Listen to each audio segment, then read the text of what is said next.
नमस्कार, मेरा नाम है सुमित सिंह मेहता। हाजिर हूँ आपके सामने काइनेटिक थ्योरी ऑफ गैसेस से रिलेटेड एक और नया लेक्चर लेके। आज का हमारा है लेक्चर नंबर 2 और आज के इस लेक्चर का हमारा टॉपिक क्या रहने वाला है। हमारा टॉपिक है pressure exerted by an ideal gas. तो आज हम सिंपल क्या करेंगे, किसी एक आइडियल गैस को एक कंटेनर में रखेंगे और ये जानना चाहेंगे कि उस आइडियल गैस के द्वारा उस कंटेनर की दीवारों पर कितना प्रेशर लगाया गया। ओके, और ये जो मेरे पास टॉपिक है बहुत इंपॉर्टेंट है, आपके वहाँ इसको जो डेरिवेशन है उसको ड्राइव करने को आता है। ठीक है ना, आपके दिमाग में जो पहला क्वेश्चन यहाँ पर आ रहा होगा वो ये होगा कि जो हमारा जो गैस का कंटेनर है जिसमें हम आइडियल गैस को रखेंगे वो कैसा होगा, उसका शेप कैसा होगा। वो सिलेंड्रिकल होगा या फिर क्यूबिकल होगा या फिर स्फेरिकल होगा या फिर एक गुब्बारे की तरह कैसा होगा, आपके दिमाग में क्वेश्चन आ रहा होगा। तो इसका सिंपल सा आंसर है उसका शेप कुछ भी हो सकता है। आप उसको सिलेंड्रिकल भी ले सकते हो, आप क्यूबिकल भी ले सकते हो, आप एक गुब्बारे की तरह भी ले सकते हो या फिर आप एक स्फीयर की तरह भी ले सकते हो, आपकी मर्जी है। लेकिन हम यहाँ पर क्या करेंगे, अपनी मैथमेटिकल कैलकुलेशन को इजी बनाने के लिए या बोल सकते हैं अपने कन्वीनियंस के लिए यहाँ पर जो हमारा शेप होगा वो शेप होगा उस कंटेनर का वो कैसा होगा, एक क्यूबिकल शेप का होगा। तो हम क्या लेंगे, एक क्यूबिकल यहाँ पर बोल सकते हैं कंटेनर लेंगे और उस कंटेनर के अंदर क्या भरेंगे, आइडियल गैस भरेंगे और फिर ये देखेंगे कि उस आइडियल गैस ने उस क्यूबिकल कंटेनर की दीवारों पर कितना कितना प्रेशर लगाया या बोल सकते हैं कितना फोर्स पर यूनिट एरिया लगाया। फोर्स पर यूनिट एरिया ही क्या होता है, प्रेशर होता है, और वही हमें क्या करना है, कैलकुलेट करना है। ठीक है, तो आपको क्या करना है, रोज करो कॉपी पेन निकालो और हिंट डालो क्या, pressure exerted by an ideal gas और उसके नीचे लिखो let us consider we have a cubical container as shown in figure. हमारे पास क्या है, एक क्यूबिकल कंटेनर है। तो क्यूब कैसा होता है, कुछ इस तरीके से होता है। तो दिस इज माय क्यूब और लेट अस अज्यूम दैट कि जो क्यूब है इसकी जो ईच साइड है उसकी लेंथ कितनी है, एल है। ठीक है, और इस तरीके से मैंने क्यूब बना दो ऐसे ऐसे ऐसे, और जो हर साइड है वो कितनी है, एल है। अब यहाँ मैं डायरेक्शन की बात भी करूंगा और डायरेक्शन को दिखाने के लिए मुझे क्या बनाना पड़ेगा, एक कोऑर्डिनेट सिस्टम बनाना पड़ेगा। तो उसके लिए अज्यूम कर लो कि ये जो यहाँ पर साइड है, ये यहाँ बोल सकते हैं ये जो साइड है किसके अलोंग है, अलोंग एक्स एक्सिस है, and this side is along Y axis and this side is along Z axis and this is my origin O. ये मेरे पास क्या है, ओरिजिन ओ है। अब इसके अंदर कुछ गैस भरनी है मेरे पास और गैस भरनी है। अब गैस को दिखाने के लिए हमारे पास क्या होते हैं, डॉट होते हैं, गैस मॉलिक्यूल। तो गैस मॉलिक्यूल कैसे दिखाएंगे हम, इस तरीके से छोटे छोटे डॉट से दिखाएंगे। तो ये डॉट किसको रिप्रेजेंट कर रहे हैं, हमारे गैस मॉलिक्यूल को रिप्रेजेंट कर रहे हैं। एक और इंपॉर्टेंट चीज, according to the kinetic theory हम बोलते हैं assumption of kinetic theory of gases, we all know that कि all the molecule of gas will be identical. तो सारे के सारे मॉलिक्यूल होंगे क्या होंगे, आइडेंटिकल होंगे and they are free to move. और ये कैसे मूव कर रहे होंगे, फ्रीली मूव कर रहे होंगे, यहाँ बोल सकते हैं रैंडम मोशन कर रहे होंगे। And there is no force of interaction between these molecule. इन मॉलिक्यूल के बीच किसी भी टाइप का फोर्स, इंटरेक्शन का फोर्स नहीं होगा, यहाँ बोल सकते हैं इंटरमॉलिक्यूलर फोर्स नहीं होगा।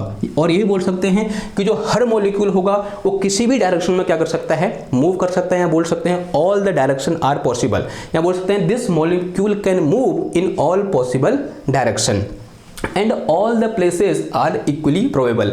यानी जो यहाँ पर हर प्लेस है, जितने प्लेस में मैंने यहाँ पर मॉलिक्यूल रखे हैं, हर प्लेस में किसी मॉलिक्यूल के पाए जाने की जो प्रोबेबिलिटी होगी वो क्या रहेगी, सेम रहेगी। यहाँ बोल सकते हैं all the places are equally probable. इतनी बात समझ में आई आपको।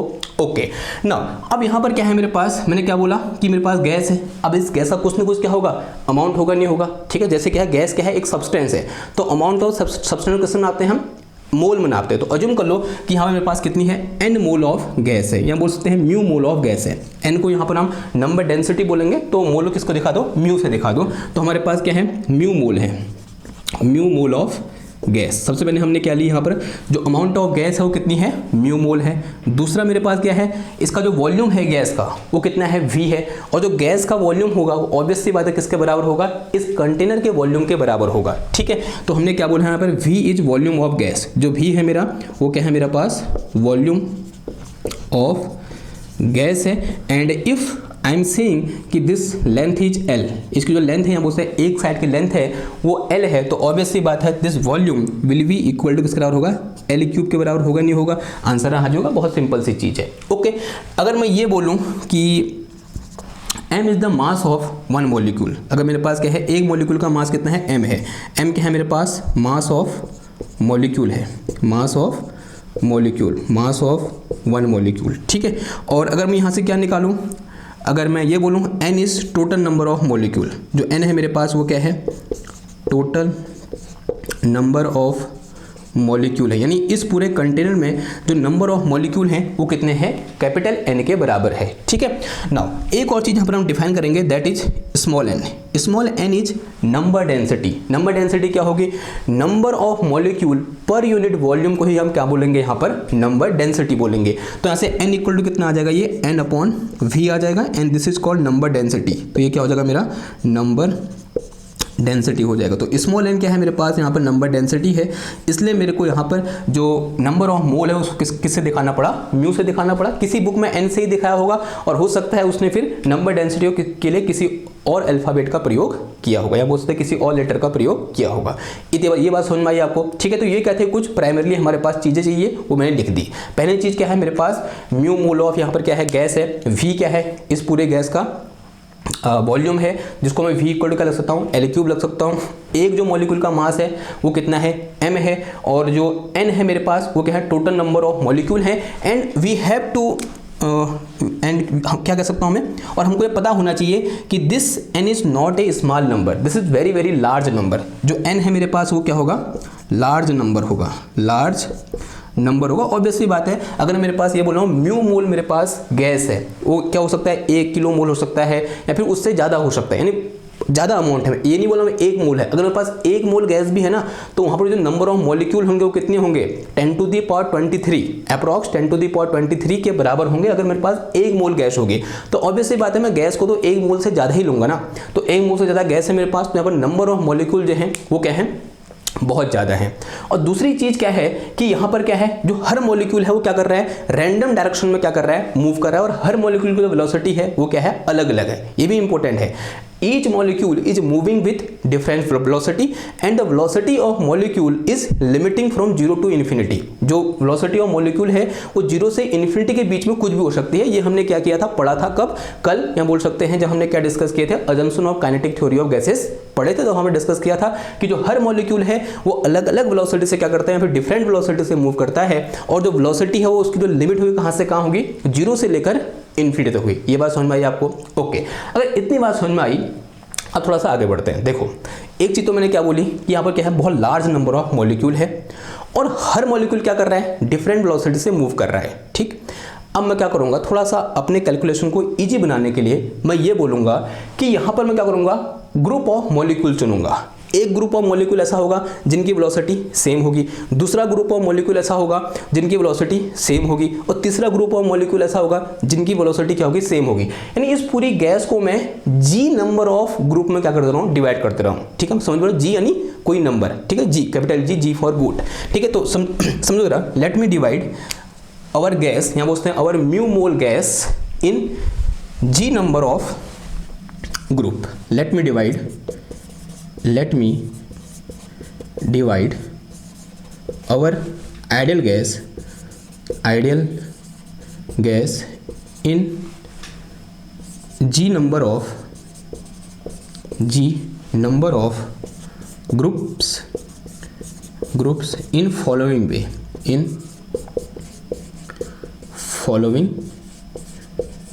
ठीक है। तो इस तरीके से अगर डिवाइड करते हैं, देखो कैसे देखो, सबसे पहले एक कॉलम बनाते हैं। ठीक है, यहाँ पर इधर लिखो क्या, ग्रुप GROUP, यहाँ क्या लिखा, ग्रुप। ओके, नाउ अब दूसरे में लिखो कि यहाँ पर नंबर ऑफ मॉलिक्यूल पर मीटर क्यूब। ठीक है, और यहाँ पे लिखो क्या, वेलोसिटी, यहाँ क्या लिखो, velocity of molecule in this group. ठीक है ना, तो पहला ग्रुप बोला मैंने, क्या बोला उसको, ग्रुप 1 बोला, इसे मैंने क्या बोला, ओके, एक मिनट यहाँ से लाइन खींचो। पहला वाला ग्रुप क्या है मेरे पास, ग्रुप 1 है, और इस ग्रुप 1 में जो पर मीटर क्यूब में जो नंबर ऑफ मॉलिक्यूल लेटर से वो कितने हैं, N1 है। ठीक है, कितने नंबर ऑफ मॉलिक्यूल है वहाँ पर, N1 नंबर ऑफ मॉलिक्यूल है ग्रुप 1 में। ठीक है, बात समझ में आ रही है आपको, ग्रुप 1, यहाँ पर मैंने एक ग्रुप ले लिया, एक ग्रुप ए, मतलब वैसे ही कितने ग्रुप लिए मैंने, जी ग्रुप लिए। और ऑब्वियसली बात है, this G is also a very very large number. ठीक है, अगर मेरे पास नंबर ऑफ मॉलिक्यूल बहुत लार्ज हैं तो ऑब्वियसली जो ग्रुप बनेगा वो भी क्या होगा, बहुत लार्ज होगा। ओके, तो यहाँ मेरे पास जो पहला ग्रुप है उसमें नंबर ऑफ मॉलिक्यूल कितने हैं, N1 है, और उसकी जो वेलोसिटी है वो कितनी है, V1 है। यानी इस ग्रुप के जो सारे मॉलिक्यूल हैं वो किस वेलोसिटी से मूव कर रहे हैं, V1 वेलोसिटी से मूव कर रहे हैं। ये आपको ध्यान देना है आप, ठीक है, ये बहुत इंपॉर्टेंट है। ओके, ना सेकंड ग्रुप बोल दिया मैंने, let us say we have another group that is group number 2। ये क्या हमारे पास ग्रुप 2 है, एंड इन दिस ग्रुप 2 जो नंबर ऑफ मॉलिक्यूल हैं पर मीटर क्यूब वो कितने हैं, N2 हैं, और इस ग्रुप 2 के जो सारे मॉलिक्यूल हैं वो किस वेलोसिटी से मूव कर रहे हैं, V2 वेलोसिटी से मूव कर रहे हैं। अब एक और इंपॉर्टेंट चीज ध्यान देना यहाँ पर, आप ऐसा मैं कब कर पा रहा हूँ, जब मेरे पास यहाँ पर क्या है लार्ज नंबर ऑफ मॉलिक्यूल हैं, तब मैं ऐसा कर पा रहा हूँ। अगर यहाँ पर जो नंबर ऑफ मॉलिक्यूल क्या होते हैं 10-20 होते हैं ना, तब मैं यहाँ पर ऐसा नहीं कर पाता, because here number of molecule is so large, so we can do this approximation. तो ये अप्रोक्सीमेशन हम कर सकते हैं। उसी तरीके से मैंने यहाँ पर क्या बोल दिया, एक ग्रुप 3 बोल दिया, and let us say in this group 3 we have number of molecule N3 and velocity of each molecule in this group is V3। उस तरीके से मैंने बोल दिया मेरे पास एक क्या है ग्रुप G है, कौन सा ग्रुप है, Gth ग्रुप है, and the velocity of molecule in this Gth group is Ng। उसी तरीके से यहाँ पर क्या आ जाएगा, sorry this is number of molecule in group G is Ng and velocity of molecule in this group G या फिर Gth group will Vg vector. ये बात समझ में आई आपको, ओके ना। ये तो क्या हो गया हमारा एक यहाँ पर अजम्पशन हो गया। इस अजम्पशन को आपको पता होना चाहिए कि यहाँ पर हमने क्या अज्यूम कर रखा है, ये बहुत इंपॉर्टेंट है। अब यही तो शुरुआत होती है मैथमेटिक्स की। अब देखो, अब मैं क्या करना चाह रहा हूँ, इनमें से किसी एक ग्रुप को चूज कर रहा हूँ, कोई भी एक ग्रुप चूज कर लो, ग्रुप 1, ग्रुप 2, ग्रुप 3, ठीक है, कोई भी ग्रुप N, मतलब कोई भी कितने ग्रुप है मेरे पास यहाँ पर, G ग्रुप है, तो इन G ग्रुप में से किसी भी एक ग्रुप को ले लेता हूँ। तो सबसे पहले कौन सा है, पहला वाला, इसी को ले लो, क्या दिक्कत है, ठीक है। तो let me focus on, let me focus या फिर let me choose any one group, let me choose any one group to investigate, ठीक है, किसी एक ग्रुप को पकड़ो, उसका इन्वेस्टिगेशन करते हैं, ठीक है। टू इन्वेस्टिगेट से ग्रुप 1, मानो ग्रुप कौन सा है मेरे पास, ग्रुप 1 है, ठीक है। अब देखो उस ग्रुप 1 में कितने नंबर ऑफ मॉलिक्यूल हैं, N1 नंबर ऑफ मॉलिक्यूल है, और हर मॉलिक्यूल क्या कर रहा है, V1 वेलोसिटी से मूव कर रहा है। अब मैं क्या कर रहा हूं, देखो इस ग्रुप 1 में भी मैं किसी एक मॉलिक्यूल को पकड़ रहा हूं। Let me take any one molecule, now let me take, पहले मैंने ग्रुप 1 की बात करी, अब मैं ग्रुप 1 में भी क्या कर रहा हूं, किसी एक मॉलिक्यूल को ले रहा हूं, ग्रुप 1 के एक मॉलिक्यूल को ले रहा हूं, ठीक है। नाउ लेट मी पिंड। अब देखो यहाँ पर एक वर्ड बोला मैंने, क्या, पिंड। आप जब मेरा वीडियो देख रहे हैं तो नीचे कमेंट में कुछ कमेंट ऐसे होते हैं जिनको मैं पिन कर देता हूँ। पिन करने का मतलब क्या हुआ, आपको और कमेंट दिखे या नहीं दिखे, वो कमेंट पक्का दिखेगा, क्योंकि वो कहाँ होगा, टॉप में होगा। तो इस ग्रुप 1 में कितने नंबर ऑफ मॉलिक्यूल हैं, N1 नंबर ऑफ मॉलिक्यूल है, और हर मॉलिक्यूल वेलोसिटी कितनी है, V1 है। तो इस N1 नंबर ऑफ मॉलिक्यूल में से मैंने एक मॉलिक्यूल को पकड़ा और उसे पिन कर दिया, यानी वही मॉलिक्यूल अब आपको दिख रहा है, सबसे टॉप में दिख रहा है कि भैया मैं इस मॉलिक्यूल के पीछे भाग रहा हूँ, ठीक है। यानी उस मॉलिक्यूल से हम क्या करेंगे, इंफॉर्मेशन बाहर निकालने की कोशिश करेंगे, ठीक है। तो नाउ लेट मी पिंड any one molecule of group 1, ठीक है। ग्रुप 1 का कोई एक मॉलिक्यूल मैंने क्या कर दिया, पिन कर दिया। Say this molecule as shown in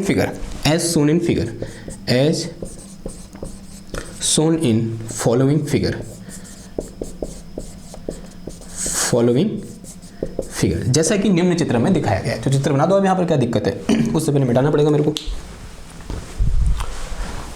sorry यार। As shown in following figure. देखो अभी तो यहाँ पर क्या थे, बहुत सारे मॉलिक्यूल थे, सारे जितने पॉसिबल थे, जितने मॉलिक्यूल गैस के अंदर थे, वो सारे के सारे मॉलिक्यूल मैंने यहाँ पे दिखाने की कोशिश की थी, ठीक है। अब मुझे क्या करना है, सिर्फ एक मॉलिक्यूल को पकड़ना है, वो भी कौन सा है, ग्रुप 1 का कोई एक मॉलिक्यूल जिसको मैंने पिन कर दिया। अब मैं सिर्फ उसको देखना चाह रहा हूँ। अगेन क्या बनाओ, यहाँ पर इस तरीके से पहले एक क्यूबिकल बॉक्स बनाओ, या बोल सकते कंटेनर बनाओ। ये क्या है, मेरा कंटेनर है, ठीक है, okay, like this, and here and this is our x-axis, this one is our y-axis, and this one is our z-axis, and this is our origin O, okay। तो O को इधर दिखा दो, this is my origin O। now अब वो पिंड molecule है, उसकी कुछ ना कुछ पोजीशन होगी। let us say this पिंड molecule is initially at phase 1, इसको मैं क्या बोल दो, phase 1 बोल दो, या फिर phase A1 बोल दो। this is phase A1 and this one is phase A2, ये बात समझ में आ रही है आपको। इसे मैंने क्या बोल दिया, फेस A1 बोल दिया, और इसे मैंने क्या बोल दिया, फेस A2 बोल दिया। और फेस A1 और फेस A2 के बीच की डिस्टेंस कितनी है, L है। ऑब्वियस सी बात है, जितनी क्या होगी इसकी साइड होगी उतनी क्या होगी इसकी डिस्टेंस होगी। ये बात समझ में आ रही। Now this is my molecule of group 1। किसका मॉलिक्यूल है ये, ग्रुप 1 का मॉलिक्यूल है। तो ऑब्वियस सी बात है इसकी स्पीड कितनी होगी, v1 वेक्टर के बराबर होगी। नाउ दिस वेलोसिटी कितनी होगी इसकी, v1 वेक्टर के बराबर होगी। ये बात समझ में आ रही है आपको। नाउ वी नो दैट कि this molecule can move in all possible direction. यहां पर कितनी डायरेक्शन, 3 डायरेक्शन है, X axis, Y axis and Z axis. ठीक है, और कन्वीनियंस के लिए क्या बोल दिया, this is over X axis, this is over Z axis and this is over Y axis and this is over Z axis. तो जो मेरा पिंड मॉलिक्यूल है जिसका मास m है वो इनमें से किसी भी डायरेक्शन में मूव कर सकता है। तो अज्यूम कर लो कि इसकी इस डायरेक्शन में जो वेलोसिटी है, in x direction the velocity of our पिंड मॉलिक्यूल इज v1x। ठीक है, v1x। Similarly velocity of this molecule in y direction, this is v1y. Similarly, velocity of this molecule in z cap direction, या बोलते हैं z direction, this is v1z। ये बात समझ में आई। ओके, यानी मैंने क्या किया, इसकी जो वेलोसिटी v1 थी उसको मैंने 3 कंपोनेंट में क्या कर दिया, डिवाइड कर दिया। Component along y axis, component along x axis, y axis and z axis. Now from vector what we know, from vector we know that कि this velocity of molecule 1 v1 can be written as v1x x cap plus v1y y cap, फिर plus कितना आ जाएगा ये v1z z cap। ठीक है, इसमें तो कोई दिक्कत नहीं होनी चाहिए। बचपन की यादें हैं, तरोताजा हो गई होंगी कि अगर मेरे पास कोई एक वेलोसिटी वेक्टर v1 है जिसके 3 component along x access v1x है, अलोंग y एक्सेस v1y है and along z access v1z है, तो उसको मैं इस तरीके से क्या कर सकता हूँ, लिख सकता हूँ। नाउ अगर मैं क्या निकालूँ यहाँ से, मैग्नीट्यूड ऑफ v1 वेक्टर निकालूँ, then this will be equal to क्या हो जाएगा बताओ, this will be under root of v1x का स्क्वायर, फिर प्लस कितना आ जाएगा ये v1y का स्क्वायर, प्लस कितना आ जाएगा v1z का स्क्वायर। यहाँ पर भी कोई दिक्कत नहीं होती, सिंपल सी चीज़ है। वेक्टर का हमारे पास क्या लग गया, यहाँ पर फॉर्मूला लग गया। ओके, नहीं वेक्टर के मैग्नीट्यूड का फॉर्मूला लग गया। अगर मैं ऐसे क्या निकालूँ, v1 के मैग्नीट्यूड का स्क्वायर निकालूँ, v1 स्क्वायर निकालूँ, क्या निकालूँ, देखो मैग्नीट्यूड हट जाएगा, वेक्टर हट जाएगा, तो क्या आ जाएगा यहाँ पर v1 स्क्वायर। तो v1 स्क्वायर का मतलब दोनों स्क्वायर कर दो, तो कितना हो जाएगा ये हो जाएगा मेरे पास कितना, v1x का स्क्वायर, फिर प्लस कितना आ जाएगा ये v1y का स्क्वायर, फिर प्लस कितना आ जाएगा ये v1z का स्क्वायर। इतना कुछ आ गया। नाउ से इट इज समीकरण क्वेश्चन नंबर 1। इसे क्या बोल दो, समीकरण नंबर 1 बोल दो, आगे ये काम आएगी। ठीक, ये बात समझ में आई। तो इस तरीके से हमने क्या किया, इस पिंड मॉलिक्यूल की, जो पिंड मॉलिक्यूल है जिसको मैं सिर्फ किस मॉलिक्यूल को देख रहा हूं, इस मॉलिक्यूल को देख रहा हूं जो इनिशियली कहां पर है, इस फेस A1 पर है, और इसके लिए मैंने वेलोसिटी को मैंने क्या किया, इस तरीके से डिफाइन कर दिया। वेलोसिटी को ऐसे डिफाइन किया और उसके वेलोसिटी के मैग्नीट्यूड को मैंने, मैग्नीट्यूड के स्क्वायर को मैंने इस तरीके से क्या कर दिया, डिफाइन कर दिया। अभी ये जो डेफिनेशन यहाँ पर लिखी है ये आगे काम आएगी, तो मैंने पहले यहाँ पर इस तरीके से लिख के बता दिया आपको कि किस तरीके से हम इस पिंड मॉलिक्यूल के वेलोसिटी को और उसके स्क्वायर की, हम उसके मैग्नीट्यूड के स्क्वायर को क्या कर रहे हैं, डिफाइन कर रहे हैं। नाउ अब मेरे पास अगेन ये जो केस है ना, ये 3 डायमेंशनल केस है। ध्यान से देखो इसको, यहाँ पर मेरे पास वेलोसिटी अलोंग x एक्सेस भी है, अलोंग y एक्सेस भी है, अलोंग z एक्सेस भी है। अब भी क्या है हमारे लिए, जो मैथमेटिकल कैलकुलेशन है वो बहुत टीडियस है, या बोल सकते हैं बहुत ज़्यादा मतलब कठिन है। मतलब हमको जो आगे बढ़ेंगे, अगर मैं 3 डायमेंशन को साथ लेके चलूँ तो बहुत दुविधा का सामना मुझे करना पड़ेगा जब मैं मैथमेटिकली क्या करूँगा, कैलकुलेट करूँगा। तो क्या करूँगा बताओ, मैथ्स क्या कहती है, भैया कोई एक स्पेशल केस लेके चलो, फिर बाद में जो रिजल्ट आएगा ना उसको जनरलाइज कर दो। ये तो करते हैं मैथ्स वाले, पहले क्या करते हैं, एक स्पेशल केस लेके चलेंगे और उस स्पेशल केस जो रिजल्ट आया उसको जनरलाइज कर देंगे। ठीक है, तो सेम हम यहाँ पर भी करेंगे। तो वो स्पेशल केस कौन सा होगा कि फॉर एनी वन डायरेक्शन, वो एक्स डायरेक्शन हो सकती है, वो वाई डायरेक्शन हो सकती है और जेड डायरेक्शन हो सकती है। किसी एक डायरेक्शन में कैलकुलेशन करेंगे और बाकी डायरेक्शन के लिए क्या कर देंगे, जनरलाइज कर देंगे, जो रिजल्ट हमारे पास वहाँ पर निकल के आएगा। ये बात समझ में आई आपको। Now let me discuss for any particular direction, let us say this direction is our favorite direction, that is x axis. ठीक है, now let me do calculation now to make, या बोल सकते हैं हाँ ऐसे लिखो, now let me discuss motion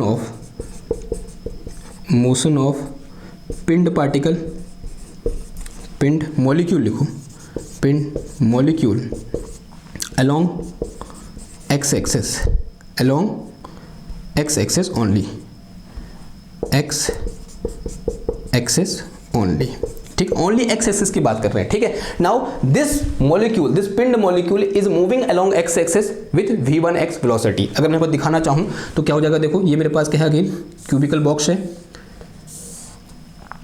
ठीक, okay, and this is complete cubical box, and this one is x axis, this one is y axis, and this one is my z axis, and this is phase A1 and this one is phase A2, and our pinned molecule is somewhere here, and in this case it is moving in this direction, in x cap direction with velocity v1x, and the mass of molecule is m, जो हमने पहले क्या कर रखा है, assume कर रखा है। अब ये सिचुएशन हमारे पास सिर्फ की डायरेक्शन में देख रहे हैं, हम x cap डायरेक्शन में देख रहे हैं, and one important thing is that कि at this point x equal to कितना है, 0 है, बिकॉज दिस इज ओरिजिन, तो यहाँ पर x इक्वल टू 0 है, और यहाँ पर x इक्वल टू कितना है, L है, तो हमको पता है because this total distance is equal to L, total distance कितनी है, L है। एक काम करो, इसका स्क्रीनशॉट लो, फिर हम कहाँ आते हैं, दोबारा आगे आए को कैलकुलेट करते हैं, ओके, फिर इसको मोशन को इन्वेस्टिगेट करते हैं, इसको डिस्कस करते हैं, ठीक है।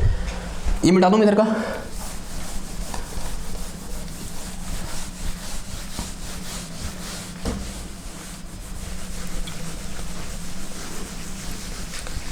अब यहाँ ध्यान से देखो, our molecule, our pinned molecule is moving along x-axis with velocity v1x, then it mean if it has some mass or it has some velocity v1x, so it mean it has some momentum, okay। जब यहाँ से इधर की ओर move कर रहा है तो उसके पास क्या है, कुछ ना कुछ मोमेंटम है, and this momentum will be constant until it does not strike with anything else. जब तक वो किसी के साथ स्ट्राइक नहीं करेगा तब तक इसका मोमेंटम क्या रहेगा, कांस्टेंट रहेगा। ऑब्वियसली बात है, मोमेंटम कब चेंज होता है, जब टक्कर लगती है, ठीक है। यहाँ पर टक्कर लगाने के लिए जब तक ये दीवार नहीं आएगा तब तक कुछ नहीं है। आप ये मत कहना कि ये मॉलिक्यूल है, बाकी मैं सिर्फ एक मॉलिक्यूल के मोशन को देखने की बात कर रहा हूँ। मैं ये बोल रहा हूँ कि मैंने ग्रुप 1 के भी किसी एक मॉलिक्यूल को देखा है, और मैं ये अज्यूम करके चला हूँ कि उसके अलावा वहाँ पर कोई मॉलिक्यूल नहीं है, ठीक है। ये हमारा क्या है, एक अजम्पशन है, हम ऐसे दिमाग में ऐसे सोच रहे हैं, गणित वाले ऐसा सोच सकते हैं, ओके। तो यहाँ से मॉलिक्यूल गया गया गया गया, कहाँ आया, इससे टकराया, किससे, इस दीवार से टकराया। इस दीवार से टकराने से पहले उसका जो मोमेंटम होगा उसे मैं क्या बोल दूं, इनिशियल मोमेंटम बोल दूं। तो अगर मैं किसकी बात करता हूं यहाँ पर, initial momentum, initial momentum of पिंड मॉलिक्यूल, ऑफ पिंड मॉलिक्यूल कितना हो जाएगा बताओ, this will be equal to m v1x, mass into velocity होता है तो कितना आ जाएगा, ये m इंटू v1x आ जाएगा, ठीक है। तो क्या आ गया, m into v1x, because m is the mass of molecule. Now जैसे टकराया, टकराते ही क्या होगा बताओ, उससे पहले जो टक्कर लगेगी वहां पर जो कोलिजन होगा वो कैसा होगा, एक परफेक्ट इलास्टिक कोलिजन होगा। It mean there is no loss of energy, और इसके बाद कौन सी एनर्जी है, काइनेटिक एनर्जी है only, because there is no intermolecular interaction, तो there is no, in case of ideal gas उसके मॉलिक्यूल के पास किसी भी टाइप की कौन सी एनर्जी नहीं होती है, पोटेंशियल एनर्जी नहीं होती है, तो सिर्फ और सिर्फ कौन सी एनर्जी होती है, काइनेटिक एनर्जी। और काइनेटिक एनर्जी किसकी वजह से होती है, उसकी वेलोसिटी की वजह से। अगर काइनेटिक एनर्जी में कोई चेंज नहीं हुआ या फिर कोई भी काइनेटिक एनर्जी लॉस नहीं हुई तो उसकी वेलोसिटी में भी कोई चेंज नहीं होगा, लेकिन डायरेक्शन चेंज हो जाएगी। देखो भैया, देखो जैसे यहां से गया ना, टकराया दीवार से, अब कहां की ओर आ रहा है, वापस आएगा। ऑब्वियसली बात है ना, क्या कर रहा है, रिबाउंस करेगा, यानी जिस डायरेक्शन में जा रहा था उसी डायरेक्शन में क्या आएगा, वापस आएगा। और जैसे ही रिबाउंस होगा तो क्या होगा, चेंज इन मोमेंटम होगा। तो जैसे चेंज इन मोमेंटम होगा तो मोमेंटम आफ्टर कोलिजन तो क्या हो जाएगा, दैट इज फाइनल मोमेंटम। तो अगर मैं क्या निकालूं, फाइनल मोमेंटम निकालूं आफ्टर कोलिजन, ये तो क्या है, बिफोर कोलिजन, बिफोर कोलिजन। अगर मैं किसकी बात करूं, आफ्टर कोलिजन की बात करूं, आफ्टर AFTER होता ना, AFT, after collision with wall, with यहाँ बोलते हैं at x equal to L. कहाँ पर होगा ये, at x equal to L पर होगा, ठीक है। x इक्वल टू एल पर कोलिजन होगा, नहीं होगा। जब वो कितनी डिस्टेंस ट्रेवल करेगा, x इक्वल टू एल के डिस्टेंस ट्रेवल करेगा, तब क्या होगा, कोलिजन होगा। तो आफ्टर कोलिजन जो मेरे पास क्या होगा, फाइनल मोमेंटम, फाइनल मोमेंटम, तो this will be equal to क्या हो जाएगा बताओ, m v1, ये तो रहेगा, लेकिन क्या आ जाएगा, with negative sign, and this negative sign indicating कि this molecule is moving in minus X cap direction. और वैसी बात है ना, टकराया और टकराने के बाद कहाँ की ओर आया, यहाँ पर गया और टकरा के ऐसे आया, नाउ डायरेक्शन इधर की ओर होगी, but the velocity will remain same, that is v1x but in negative direction. तो कैसे साइन आया, यहाँ पर नेगेटिव साइन आया। तो this is my initial momentum and this is my final momentum. Now अगर मैं क्या निकालूँ यहाँ से, चेंज इन मोमेंटम निकालूँ, क्या निकालूँ, चेंज इन मोमेंटम। तो change in momentum will be equal to कितना हो जाएगा, फाइनल मोमेंटम या बोलते हैं initial momentum minus final momentum. तो क्या हो जाएगा बताओ, तो दिस इज m v1x और माइनस कितना आ जाएगा, ये माइनस का m v1x, ये तो होगा। तो this will be equal to m v1x और माइनस माइनस क्या हो जाएगा प्लस। वैसे क्या होता है, फाइनल माइनस इनिशियल होता है ना, ठीक है। तो एक बार लिख कर चलो, फाइनल माइनस इनिशियल लिख कर चलो, तो क्या हो जाएगा माइनस का m v1x, फिर माइनस कितना आ जाएगा ये m v1x। तो this will be equal to minus का 2m v1x, ऐसा कुछ आएगा। और ये तो क्या आएगा, नेगेटिव साइन क्या दिखा रहा है, डायरेक्शन को दिखा रहा है। अगर मैं मैग्नीट्यूड लेना चाहूँगा तो magnitude of change in momentum, तो this will be equal to twice of m v1x, ठीक है। तो this is with magnitude, magnitude लगाते ही क्या आ जाएगा यहाँ पर, नेगेटिव साइन हट जाएगा, because this negative sign is indicating direction. तो अभी मोमेंटम कहाँ की ओर है, इधर की ओर है। चेंज मोमेंटम कहाँ की ओर है, इधर की ओर, यानी माइनस एक्स का डायरेक्शन। तभी यहाँ पर क्या आया, नेगेटिव साइन आया। जैसे मैंने मैग्नीट्यूड लिया तो delta P will be equal to 2m v1x। अब देखो ध्यान सुनना बात को, यहाँ से मॉलिक्यूल गया कहाँ की ओर, इधर की ओर। किससे टकराया, फेज 1 से मॉलिक्यूल गया कहाँ की ओर, फेज A1 से मॉलिक्यूल कहाँ की ओर गया, फेज A2 की ओर। कितनी डिस्टेंस ट्रेवल करी, L डिस्टेंस ट्रेवल करी। अब दोबारा आया और कहाँ पहुँचा, इस फेज 1 पर पहुँचा। ध्यान सुनना बात को, यहाँ से कहाँ गया, इधर गया और इधर टकरा कर इधर आया। कहाँ पर, किससे टकराया, अगेन किससे टकराया, उसी स्पॉट से आया जहाँ से उसने चलना स्टार्ट किया था। यानी पहले यहाँ पर मोमेंटम कितना था, इनिशियली m v1 था, सॉरी हाँ m इंटू v1x था, और जब वापस आया तो मोमेंटम कितना है, 2m v1x है। यानी चेंज मोमेंटम कितना हुआ, 2m v1x हुआ। यानी इस पार्टिकल ने इधर से इधर जाने में और फिर यहाँ से टकरा के यहाँ आने में मोमेंटम में कितना चेंज किया, 2m v1x का चेंज किया। अगर मुझे यहाँ से ये पता चल जाए कि इस मॉलिक्यूल को यहाँ से यहाँ जाने में और दोबारा यहाँ से यहाँ आने में कितना समय लगा, तो यहाँ से मैं क्या निकाल दूंगा, rate of change of momentum निकाल दूंगा। आंसर है हाँ जी, निकाल दूंगा। तो पहले ये निकालो कि इस मॉलिक्यूल को इस फेज A1 से फेज A2 तक जाने में और दोबारा इस फेज A2 से फेज A1 तक आने में कितना समय लगा। तो time taken by molecule, time taken by molecule कहाँ से, A1 से A2 से जाने में, फिर A2 से अगेन A1 आने में। तो डिस्टेंस ट्रेवल कितना हो जाएगा बताओ, तो distance travel x will be equal to कितना हो जाएगा, पहले 0 टू L, फिर L से फिर 0, यानी कितना 2L डिस्टेंस। तो टोटल डिस्टेंस कितना हो जाएगा, तो डिस्टेंस विल बी कितना हो जाएगा बताओ, distance will be 2L and velocity क्या हो जाएगा बताओ, magnitude of velocity will be equal to vx because v1x, because there is no change in velocity. कितना आ जाएगा v1x, इधर को भी v1x से जा रहा था, इधर को भी v1x से जा रहा था। मैग्नीट्यूड की बात कर रहा हूँ, फिर स्पीड बोल दो इसको, ठीक है, ज़्यादा अच्छा रहेगा। क्या बोल दो, स्पीड बोल दो। ओके ना, अब देखो अगर मैं क्या निकालूँ, टाइम इंटरवल निकालूँ, तो for this time interval will be equal to कितना हो जाएगा, क्या होता है, डिस्टेंस डिवाइडेड बाई स्पीड, यानी कितना आ जाएगा ये 2L डिवाइडेड बाई कितना आ जाएगा v1x आ जाएगा। This is my time interval. अगर मैं क्या निकालूँ, rate of change of momentum at face A1 निकालूँ, क्या निकालूँ, rate of change of momentum, rate of change of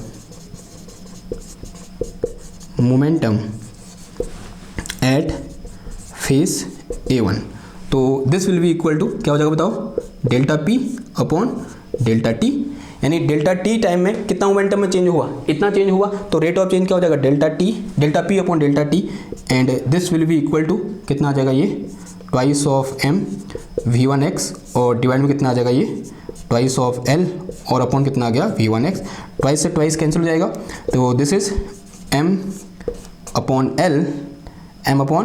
l और v1x ऊपर गया तो कितना हो जाएगा ये v1x का स्क्वायर आ गया। तो यहाँ से rate of change of momentum कितना आ जाएगा, m upon l v1 X आ गया, ठीक है। यानी जब एक मॉलिक्यूल ग्रुप 1 का एक मॉलिक्यूल जब इस फेस A1 से चलना स्टार्ट किया, A2 से टकराया और दोबारा A1 से टकराया, तब वहां पर A1 जो फेस है वहां पर कितना मोमेंटम में चेंज आया, या फिर rate of change of momentum at face A1 कितना हुआ, इतना हुआ, यानी m/l v1x स्क्वायर हुआ, ठीक है।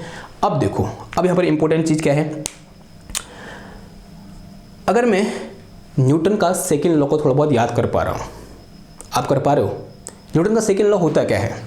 According to Newton second law, rate of change of momentum is equal to force. होता है नहीं होता है? आंसर हाँ जी होता है। तो यहां पर this force exerted by this molecule 1 on collision, जैसे मॉलिक्यूल 1 इस 2 से वापस आके 2 से वापस आया और A पर जैसे टकराया तो उसने कितना फोर्स लगाया, इतना फोर्स लगाया, ठीक है। तो यहां पर लिख के चलेंगे हम। तो किसे मिटाऊं मैं? इधर मिटा रहा हूं, हाँ, या फिर इसे मिटाऊं? ये आपने नोट कर लिया होगा, इसे मिटा देता हूं।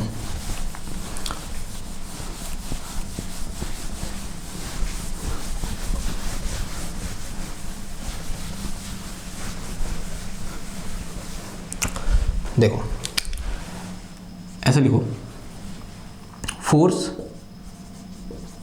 Exerted by molecule of group 1 moving along x axis on face A1 will be F1x। F1x का मतलब ग्रुप 1 का मॉलिक्यूल जो किसके अलॉन्ग मूव कर रहा है, एक्स एक्सिस के अलॉन्ग मूव कर रहा है, तो this will be equal to this thing, यानी जो हमारे पास क्या निकल के आ रखा है, delta P upon delta T निकल के आ रखा है, and this is equal to m/l v1x। और ऐसा हमने कहां से लिखा, यहां पर आगे लिख देना न्यूटन सेकेंड लॉ, NSL का मतलब न्यूटन सेकेंड लॉ, ठीक है, हमको पता है तो हमने लिख दिया। तो यहां से मेरे पास क्या आ गया, F1x, this will be equal to m/l and this is v1x का स्क्वायर, ठीक है। ये बात समझ में आई आपको ना? इसे क्या कर दो, इस तरीके से ब्रैकेट में बंद कर दो। अब आपको थोड़ा बहुत फील आ रही होगी कि मैं प्रेशर कैसे निकालूंगा। Since we know pressure is force per unit area, तो नाउ प्रेशर ऑफ मॉलिक्यूल या pressure due to molecule of group 1 moving along x axis on phase A1 is क्या हो जाएगा, देखो दिस इज P1x, क्या आ जाएगा P1x, and this will be equal to कितना आ जाएगा, ये इसको स्मॉल p बनाओ तो F1x, और अपॉन में क्या आ जाएगा एरिया कितना बताओ, इस फेस का एरिया कितना होगा, ये क्या है मेरे पास एक स्क्वायर है, और स्क्वायर का एरिया क्या होता है L इंटू एल, यानी L स्क्वायर, होगा नहीं होगा, आंसर हाँ जी होगा। And now put the value of F1x, तो यहाँ से मेरे पास क्या आ गया P1x will be equal to F1x कितना है मेरे पास, ये पूरी चीज़ है, तो दिस इज m/l और इनटू कितना आ गया ये v1x का स्क्वायर, और अपॉन में कितना आ गया L स्क्वायर आ गया, अपॉन L स्क्वायर है तो अपॉन में क्या आ गया L स्क्वायर आ गया, L स्क्वायर और ये इंटू L तो L क्यूब हो जाएगा, तो मेरे पास कितना आ गया ये m/l की power 3 and this is v1x का स्क्वायर, ठीक है। एंड दिस L की पावर 3 इज वॉल्यूम, तो यहाँ से मेरे पास P1x इज इक्वल टू कितना आ जाएगा ये m/v इज वॉल्यूम, हाँ v क्या है वॉल्यूम है, एंड दिस इज v1x और ये क्या आ गया p स्क्वायर आ गया। This is by pressure exerted by one molecule of group 1, and वो भी जो कहाँ की ओर मूव कर रहा है, अलोंग एक्स एक्सिस मूव कर रहा है, ठीक है ना। अब देखो कुछ चीज़ें मिटाऊँ मैं, इसे मिटा रहा हूँ, हाँ अभी तो सिर्फ एक मॉलिक्यूल की बात करी मैंने। अब देखो ग्रुप 1 में कितने मॉलिक्यूल हैं, N1 मॉलिक्यूल है। नाउ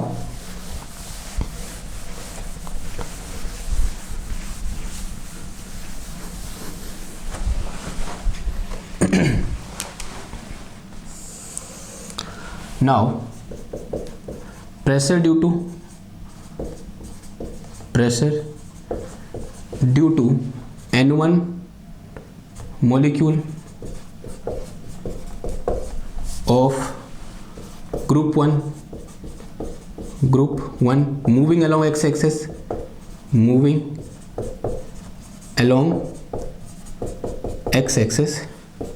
इस क्या हो जाएगा देखो px इसका फॉर्म में,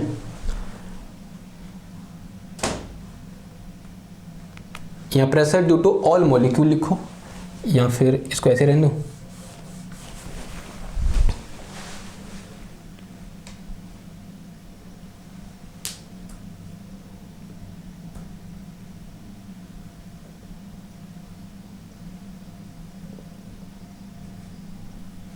ऐसे लिखो P1X लिखो,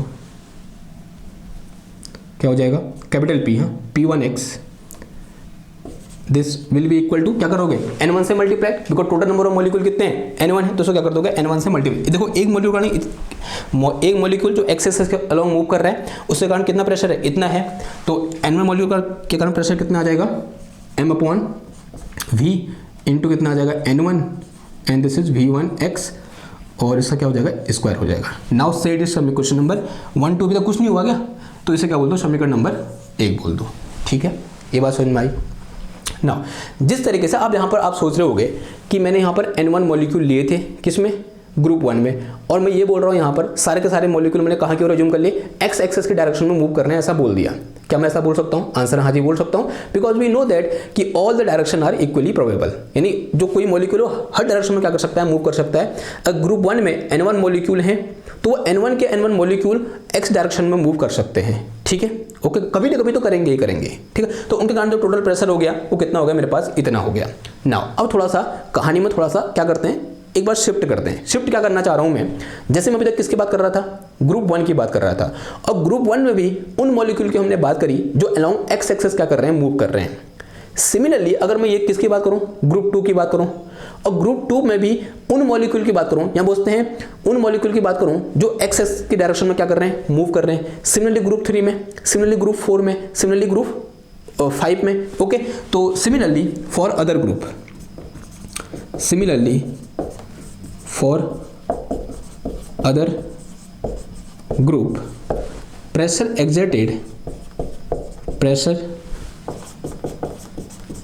exerted on phase A1 by molecule moving along x-axis,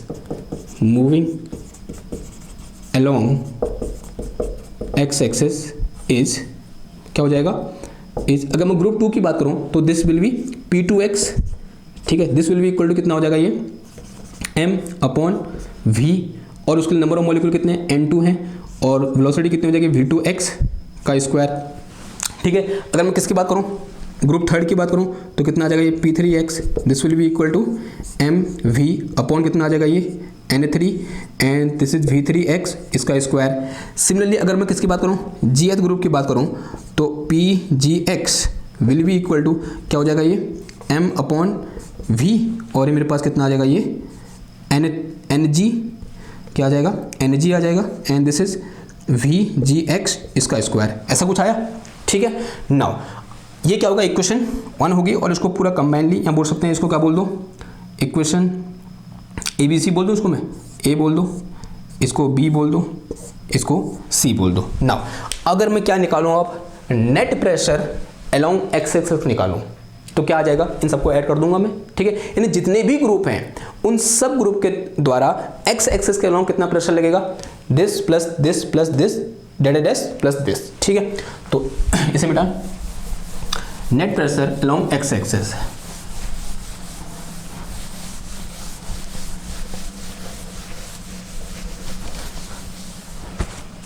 net pressure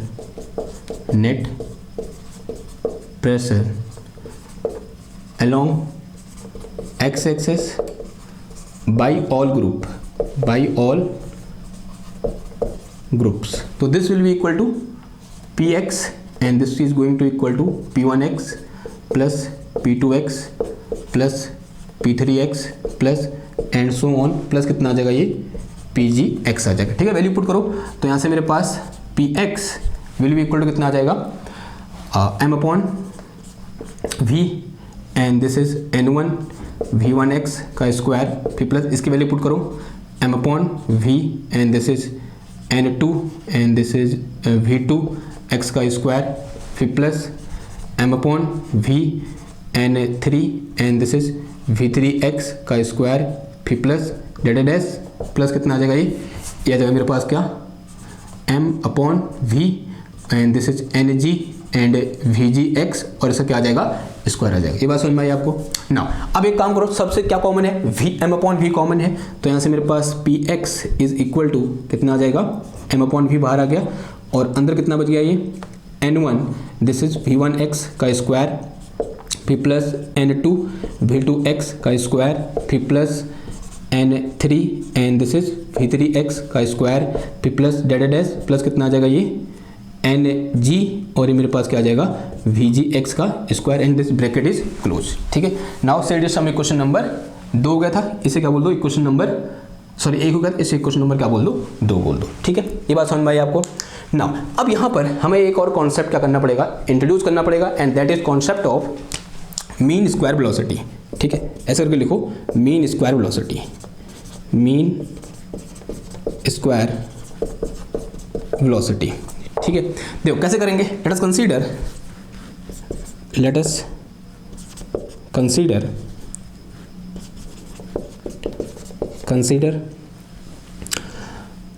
N1 molecule have V1x velocity V1x, या फिर ऐसे लिखो, एक चार्ट बना के चलते ना, ज़्यादा अच्छा रहेगा। तो यहाँ क्या लिखो, मॉलिक्यूल, नंबर ऑफ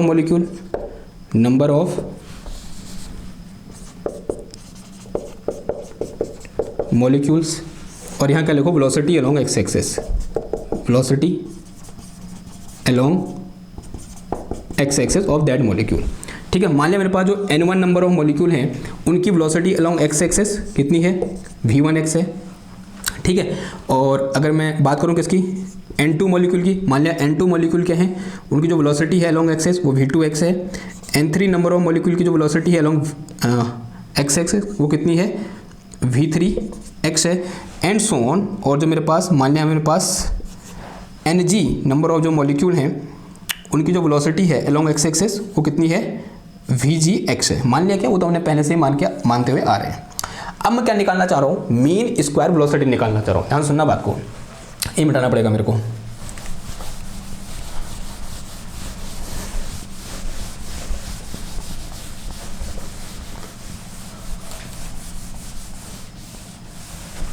ये मिटाऊं, स्क्रीनशॉट ले लिया होगा ना यार।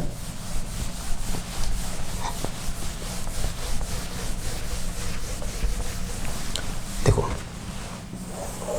मीन स्क्वायर वेलोसिटी, तो मीन स्क्वायर वेलोसिटी का मतलब क्या हुआ, मीन को से बाहर से दिखाते हैं। ठीक है, मीन स्क्वायर वेलोसिटी यानी वेलोसिटी के स्क्वायर का मीन, इसे हम क्या बोलते हैं, मीन स्क्वायर वेलोसिटी बोलते हैं।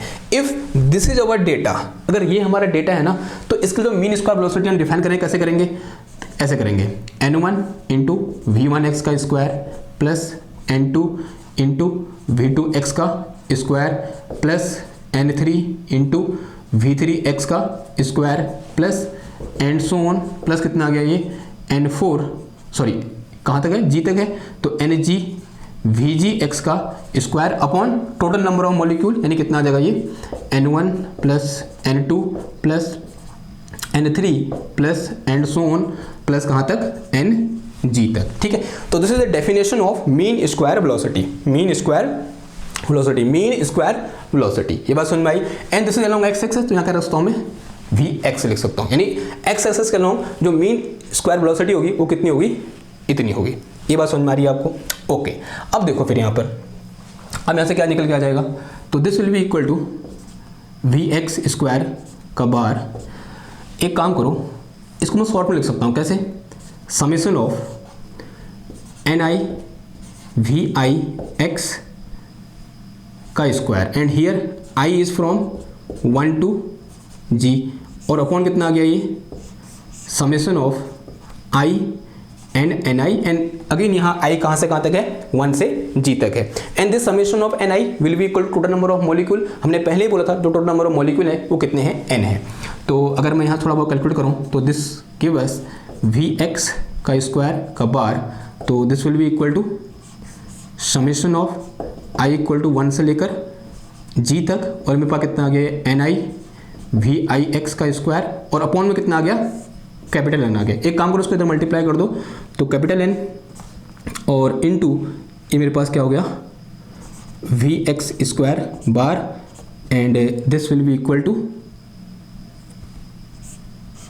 Summation of i equal to 1 से लेकर g तक, एंड एन आई Vix का स्क्वायर। अब यहाँ पर तो ये पूरी चीज़ है ना ब्रैकेट के अंदर, यही तो है, this summation is equal to this thing. दिख रहा है आपको इस इक्वेशन नंबर 2 में ये जो चीज़ है ब्रैकेट के अंदर, स्क्वायर ब्रैकेट के अंदर जो चीज़ है वो यही तो है। आई यहाँ पर अगर क्या करो, आई की जगह 1 पुट करोगे तो पहला टर्म आ जाएगा, आई की जगह 2 पुट करोगे तो दूसरा टर्म आ जाएगा, आई की जगह 3 पुट करोगे तो तीसरा टर्म आ जाएगा, और आई की जगह g पुट करोगे तो gth टर्म आ जाएगा। ठीक है, यानी ये जो चीज़ है यहाँ पर ये क्या है, एक्चुअल में ये तो है, और इसको उठा कर मैं यहाँ रख सकता हूँ। Now equation 2 become, now equation 2 becomes क्या बन जाएगी, देखो, तो this will be equal to px will be equal to m upon v, and this whole thing will be equal to क्या हो जाएगा, देखो ये पूरी चीज़ क्या आ जाएगा यहाँ पर, n number of molecule into Vx square का बार, और ये जो चीज़ें पता होनी चाहिए ये क्या है, मीन स्क्वायर वेलोसिटी है। तो this is my formula for pressure along X axis, net pressure along X axis in terms of mean square velocity. Okay ना, अब एक चीज़ और देखो, हमने एक चीज़ डिस्कस की थी, बार बार मैं बोल रहा हूँ, आई थिंक मैं 2 या 3 बार मैंने पहले ही बोल दिया इसी लेक्चर में, कि all the direction are equally probable. ठीक है, यानी ये जो वेलोसिटी के स्क्वायर का जो एवरेज है या फिर जो मीन है जो एक्स एक्सेस के अलोंग है, तो ऑब्वियस सी बात है वाई एक्सेस के अलोंग भी उतना ही होगा और जेड एक्सेस के अलोंग भी उतना ही होगा। ठीक है, तो यहाँ पे लिख के चलेंगे हम, इसे कुछ इक्वेशन बोल दो, इसे बोल दो equation number 3। Since all the direction are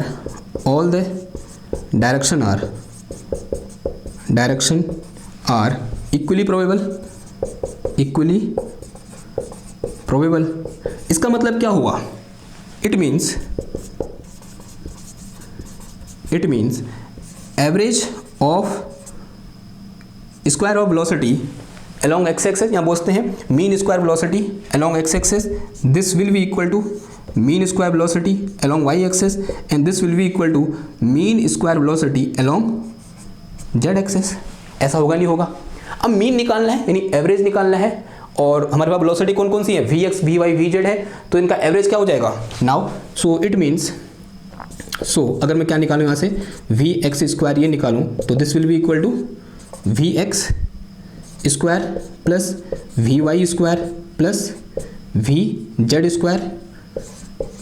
square का एवरेज, यानी इस पूरे का बार डिवाइड में कितना आ जाएगा, इसके एवरेज डिवाइडेड बाय 3। ठीक है, एवरेज निकाला, मैंने इसका एवरेज निकाला अंदर वाले का।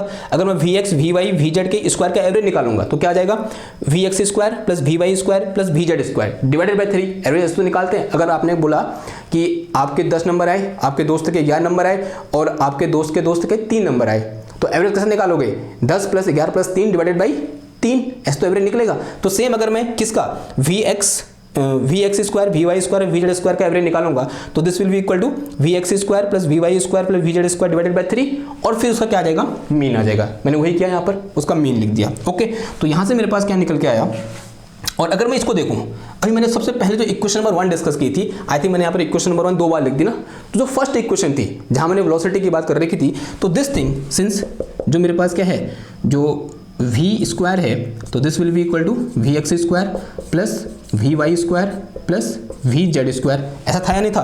तो इसका मतलब जो अंदर है इसके, उसको तो मैं क्या लिख सकता हूँ, v स्क्वायर लिख सकता हूँ। ठीक है, तो यहाँ से मेरे पास क्या निकल के आया, देखो Vx के स्क्वायर का बार, तो this will be equal to v square का बार डिवाइड में कितना आ गया, 3 आ गया। ये बात समझ में आ रही है कैसे हो रहा है यहाँ पर, अगर ये समझ में आ रही है ना तो हो जाएगा। ओके, तो ये चीज़ क्या हो जाएगी, this will be equal to v square, value put करी, और ये क्या आ गया, v स्क्वायर का बार डिवाइड में कितना आ गया, 3 आ गया। एंड सेट इज समीकरण नंबर 4, इसे क्या बोल दो, समीकरण नंबर 4 बोल दो। ओके, नाउ यानी जो मेरे पास क्या है वी एक्स स्क्वायर का बार है वो किसके बराबर है, वी स्क्वायर के बार डिवाइडेड बाई 3 के बराबर है। जो वी स्क्वायर है वो क्या है पता है आपको, टोटल वेलोसिटी किसी एक मॉलिक्यूल की। ठीक है, अगर मैं क्या निकालना चाहूँ अब यहाँ पर टोटल प्रेशर निकालना चाहूँ तो सिंपल मुझे क्या करना है, जहाँ पे मेरे पास वी एक्स स्क्वायर है उसके जो क्या पुट कर दूंगा, ये पुट कर दूंगा। Now from equation number 4 and 3, now from equation 4 and 3 we get what we get, net pressure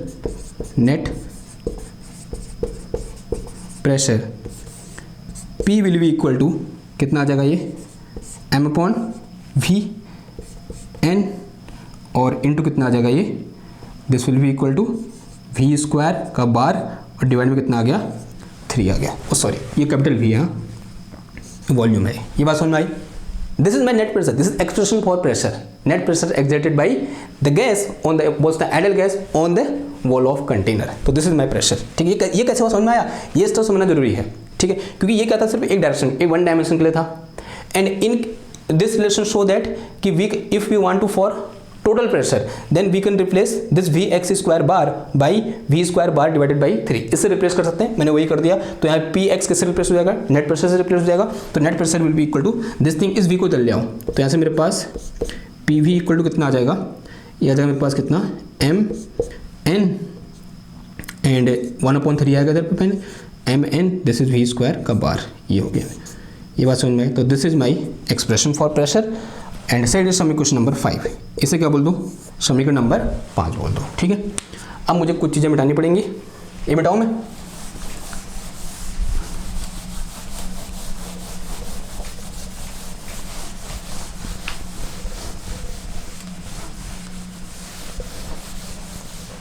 अब देखो थोड़ा वो मॉडिफिकेशन और कर सकते हैं हम यहाँ पर। क्या मॉडिफिकेशन कर सकते हैं,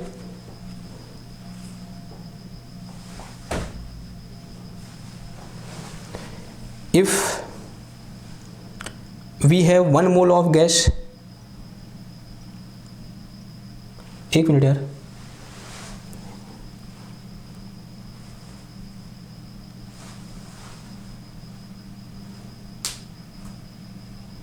सही है ना, ठीक है ठीक है। चलो अगर मेरे पास क्या हो, इफ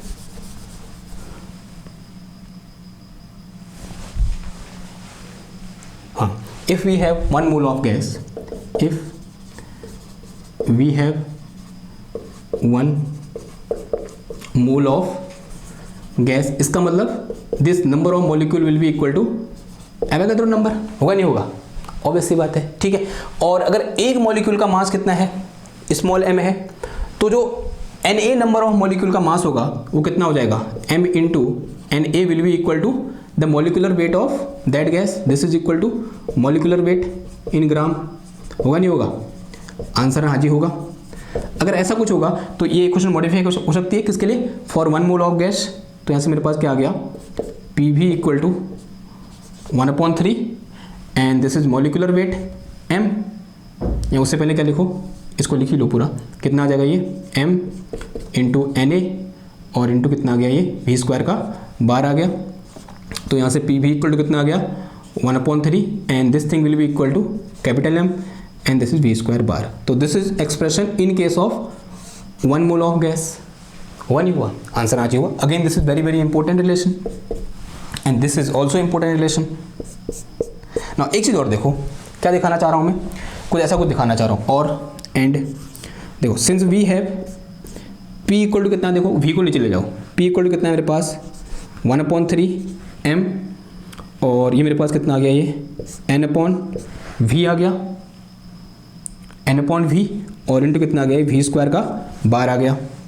एंड दिस n/v हमने पढ़ा था क्या होता है, नंबर डेंसिटी होता है। Since small n/v is equal to n equal to n/v, number density equal to total number of molecule divided by volume. तो p इक्वल टू कितना आ जाएगा यहाँ से 1/3 m स्मॉल n इंटू कितना आ गया ये वी स्क्वायर का बार। तो this is also an important relation, इस ये रिलेशन में पूछ सकता है वो। ठीक है, अलग अलग फॉर्म बता रहा हूँ। हाँ, एक फॉर्म और हो सकता है, देखो कैसे क्या कर सकते हैं हम। फिर यहीं आओ एक बार, तो सिंस और एंड करके लिखो। तो p इक्वल टू क्या है मेरे पास, देखो दिस इज 1/3 ये मेरे पास m है और इंटू नंबर ऑफ मॉलिक्यूल, और डिवाइड में कितना आ गया, ये v आ गया, and this is v square का बार। ये मेरे पास m क्या है, एक मॉलिक्यूल का मास है, n क्या है, टोटल नंबर ऑफ मॉलिक्यूल है। इसका मतलब this is total mass of gas, हुआ नहीं हुआ, टोटल मास जो मेरे पास m upon m into n है, तो this is total mass, and this m upon mn upon v, this is equal to mass per unit volume, and mass per unit volume equal to density. होगा नहीं होगा बताओ, total mass upon volume क्या होगा, density होगा। तो this total whole thing is called equal to density of gas, and this will be this thing. तो P equal to ये भी क्या हो जाएगा, हमारा एक फॉर्मूला हो जाएगा, ठीक है। नाउ एक चीज़ और हम डिफाइन कर सकते हैं, एक टर्म आता है हमारे पास, हम आगे पढ़ेंगे उस टर्म के बारे में, फिलहाल ऐसे ही जान लो। That term is root mean square velocity. देखो हमने क्या डिस्कस किया था अभी, मीन स्क्वायर वेलोसिटी डिस्कस किया था। Since we know mean square velocity, that is mean square velocity this. अगर मैं किसकी बात करता हूँ, root mean square velocity define करो, तो क्या लगा दो, इसके ऊपर रूट लगा दो, एक रूट आ जाएगा ऊपर से, तो root mean square velocity will be equal to this thing, root mean square velocity, and it is represented by VRMS, root mean square velocity, ठीक है। तो रूट लगा दिया simple, square mean square velocity पहले से था, फिर रूट मीन स्क्वायर वेलोसिटी ऊपर से रूट लगा दिया, तो root mean square velocity equal to VRMS। तो यहाँ से मेरे पास this mean square velocity will be equal to, इसका स्क्वायर आ जाएगा ये VRMS का स्क्वायर, ये हो जाएगा, ध्यान देना, ये VRMS का स्क्वायर, यहाँ स्क्वायर नीचे है, यहाँ स्क्वायर ऊपर है सर पे, ठीक है। ये क्या है, स्क्वायर का मीन है, और ये क्या है, RMS का स्क्वायर है, VRMS का स्क्वायर है। एक काम करो, नाउ दिस इक्वेशन 5, और we can say this equation will modify. Now equation 5 become, so now equation 5 become, now equation 5, तो क्या हो जाएगा, देखो यहाँ से मेरे पास PV इक्वल टू 1/3 mn, और ये क्या आ गया, VRMS का स्क्वायर, ऐसा कुछ आया, ठीक है। और अगर मैं इसके टर्म में लिखना चाहूँ तो यहाँ से मेरे पास क्या आ जाएगा, ये PV equal to 1/3 capital M, और उससे कितना आ जाएगा, ये VRMS का स्क्वायर आ जाएगा, ठीक है। ऐसे भी क्या कर सकता हूँ, मैं इसको लिख सकता हूँ, and this is very very important, बहुत इंपॉर्टेंट रिलेशन है ये, VRMS और RMS वेलोसिटी के बीच रिलेशन। आगे हम डिस्कस करेंगे इसके बारे में, लेकिन फिलहाल के लिए हम इस तरीके से क्या कर सकते हैं, इसको यहाँ पर लिख सकते हैं। तो these all are modified form of this formula, ठीक है। इस फॉर्मूले को हमने क्या किया, अलग अलग फॉर्म में मॉडिफाई भी यहाँ पर कर दिया, ठीक, ओके। ये बात समझ में आई इतनी, ये सबसे ज़्यादा इंपॉर्टेंट है, क्योंकि हर बार हमें क्या दिया होता है, 1 mole of gas, 1 mole of gas, हम जनरली क्या करते हैं, बात करते हैं। तो 1 मोल ऑफ गैस के केस में ये जो मेरे पास m इंटू एन किसका होगा, मॉलिक्यूलर वेट के बराबर होगा। मॉलिक्यूलर वेट का मतलब, अगर मैं ये बोल रहा हूँ कि मेरे पास 1 मोल ऑफ ऑक्सीजन गैस है, इसका मतलब मेरे पास कितने ग्राम ऑक्सीजन गैस है, 32 ग्राम ऑक्सीजन गैस है, ठीक है। ये बात समझ में आ रही है आपको। तो this is all about pressure exerted by ideal gas. एक बहुत लंबा लेक्चर हो गया मेरे ख्याल से, ठीक है। आई होप आपको समझ में आया होगा। सबसे इंपॉर्टेंट चीज़ वो है कि आपको समझ में आया या फिर नहीं आया। मुझे लगता है कि मैंने इतना एफर्ट दिया है तो आपको समझ में आया होगा।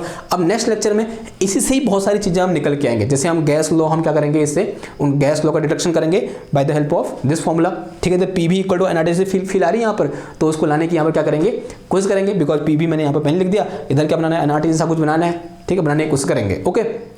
या फिर कांस्टेंट बनाने की कोशिश करेंगे, जो भी होगा मतलब देखेंगे आने वाले लेक्चर में। एक और है कि काइनेटिक, जैसे काइनेटिक एनर्जी किस तरीके से टेम्परेचर पर निर्भर करती है, ठीक है। तो काइनेटिक इंटरप्रिटेशन ऑफ टेम्परेचर भी हम क्या करेंगे, डिस्कस करेंगे, जो अगेन क्या होने वाला है, एक इंपॉर्टेंट टॉपिक होने वाला है, ठीक है। ऐसे ही बहुत सारी चीज़ें यहाँ से निकल के आएंगी, उनको भी हम क्या करेंगे, एक एक करके डिस्कस करते हुए चलेंगे। फिलहाल के लिए आई होप आपको ये समझ में आया होगा। ये फॉर्मूला आपको क्या होना चाहिए, याद होने चाहिए। इतनी मैं आपसे क्या करता हूँ, गुजारिश करता हूँ। एक और छोटी सी गुजारिश है, चैनल को लाइक करो, शेयर करो और सब्सक्राइब करो। नीचे कमेंट करो आपको अच्छा लगा या बुरा लगा। अच्छा लगा तो अच्छा बोलो, बुरा लगा तो बुरा लगा बोलो। और कहीं पर अगर मुझे सुधार की ज़रूरत है तो सुधार को क्या करना है, सुधार में क्या सुधार करना है और क्या चीज़ अच्छी है वो भी लिखो, क्योंकि मुझे पता हो चले मैं अच्छा कर रहा हूँ, गंदा कर रहा हूँ, ठीक है। वो कब पता चलेगा, जब आप नीचे क्या करोगे, कमेंट करोगे, ठीक है। तो मैं मिलता हूँ आपसे नेक्स्ट क्लास में एक और नए टॉपिक के साथ। तब तक थैंक यू, धन्यवाद, बाय बाय।